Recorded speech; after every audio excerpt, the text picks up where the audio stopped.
আসসালামু আলাইকুম। কি অবস্থা সবার? কেমন আছেন সবাই? তো আমি আলহামদুলিল্লাহ ভালো আছি।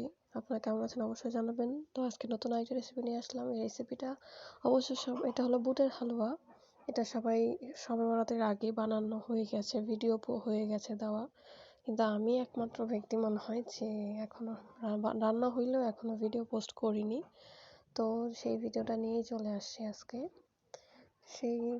ফার্স্টে আমরা এটাকে অনেকে অনেক জায়গায় দেখেছেন, একেকজন একেক ধরনের বানিয়েছে, আমি জানি না, অতটা আমি দেখি নাই। তো আমি একজনেরটা দেখেছিলাম, কেউ দুধ দিয়ে রান্না করেছে, কেউ এটা এমনি রান্না করেছে, আমি এমনি রান্না করেছি। সেটা চলেন তো রেসিপিটা শুরু করা যাক। ফার্স্টে বুটগুলোকে লবণ দিয়ে বুটগুলোকে সেদ্ধ করে নিয়েছি, তারপরে এগুলোকে পাটায় সুন্দর করে বেটে নিয়েছি। পাটায় বাটতে আর কি অনেকটা ঝামেলা বলতে শক্ত আস্তে ধীরে বাটতে হয় এগুলোকে, কারণ একটু হাতেও ব্যথা হয়ে যায়। আস্তে তাড়াতাড়ি বাটলে আবার মিহি হয় না, এই জন্য আস্তে ধীরে বাটতে হয়। বাটা শেষ হয়ে গেলে এখানে আমরা ঘি দিয়ে দিয়েছি অনেকটাই, কারণ অনুযায়ী আমাদের ঘিটা দিয়েছি। তারপর সেই ঘিয়ের মধ্যে বাটাটা দিয়ে তার মধ্যে চিনি দিয়েছি, তেজপাতা দিয়েছি দুটো এলাচ, দুটো দারচিনি, এগুলো দিয়ে সুন্দর করে এখন মিক্সড করে নিচ্ছি। মিক্সড করা হয়ে গেলে রেডি হয়ে যাবে।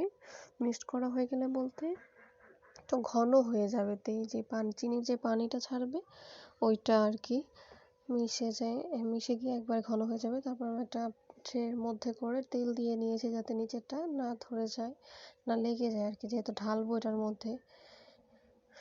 তারপর এটাকে একটু ট্রের মধ্যে নিয়ে একটু ঠান্ডা বানাতে দিয়েছি। ঠান্ডা হয়ে গেলে যাতে হাতে সয়, এখন আমরা একটু ডিজাইন করব, তার জন্য আমরা সাজ নিয়েছি মাটির। এগুলো দুই ধরনের সাজ আমার ঘরে ছিল, তো আমি সেটার মধ্যে সুন্দর করে তেল মাখিয়ে নিয়েছি সাজে। দুটা পিঠেই দুই পাশে আমি সাজের নিয়েছি, তেল মাখিয়ে নিয়ে এখন দেখতেই পাচ্ছেন আমি একটা ডোর মতো বানিয়ে গোল করে শেপ দিয়ে তারপর ছাঁচের উপরে দিয়ে দিলাম। একটা চাপ দিলেই একটা সুন্দর ডিজাইন হয়ে যাবে।